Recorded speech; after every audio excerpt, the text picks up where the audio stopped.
بسم اللہ الرحمن الرحیم۔ السلام علیکم۔ بہت پہلے زمانے کی بات ہے کہ ایک شخص مسجد میں نماز ادا کرنے کے لیے اندھیری رات میں گھر سے نکلا۔ اندھیرے کی وجہ سے ٹھوکر لگی اور منہ کے بل کیچڑ میں گر گیا۔ کیچڑ سے اٹھ کر وہ گھر واپس گیا اور لباس تبدیل کر کے دوبارہ مسجد کی طرف چل دیا۔ ابھی چند قدم ہی چلا تھا کہ دوبارہ ٹھوکر لگی اور وہ دوبارہ کیچڑ میں گر گیا۔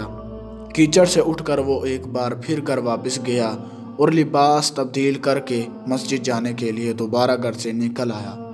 اپنے گھر کے دروازے پر اسے ایک شخص ملا جو اپنے ہاتھ میں ایک روشن چراغ تھامے ہوئے تھا۔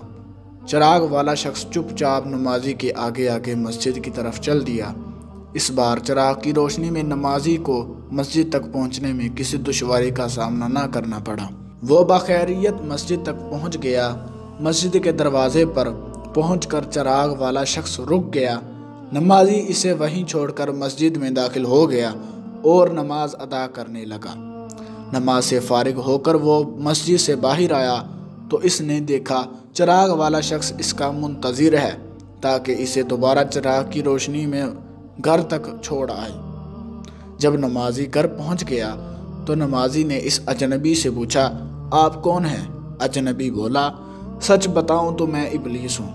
نمازی کی حیرت کی انتہا نہ رہی۔ اس نے پوچھا، تجھے تو میری نماز رہ جانے پر خوش ہونا چاہیے تھا، پھر تو چراغ کی روشنی میں مجھے مسجد تک کیوں لایا؟ ابلیس نے جواب دیا، جب تجھے پہلی ٹھوکر لگی تو اللہ تبارک و تعالیٰ نے تیرے عمر بھر کے گناہ معاف فرما دیے۔ جب دوسری ٹھوکر لگی تو اللہ تبارک و تعالیٰ نے تیرے سارے خاندان کو بخش دیا۔ مجھے فکر ہوئی کہ اب اگر تو ٹھوکر کھا کر گرا تو کہیں اللہ تبارک و تعالیٰ تیرے سارے گاؤں کی مغفرت نہ فرما دے، اس لیے چراغ لے کر آیا ہوں کہ تو بغیر گرے مسجد تک پہنچ جائے۔ تو دوستو، اگر آپ کو یہ ویڈیو پسند آئے تو اسے لائک کریں، شیئر کریں اور ہمارے چینل کو لازمی سبسکرائب کر لیں۔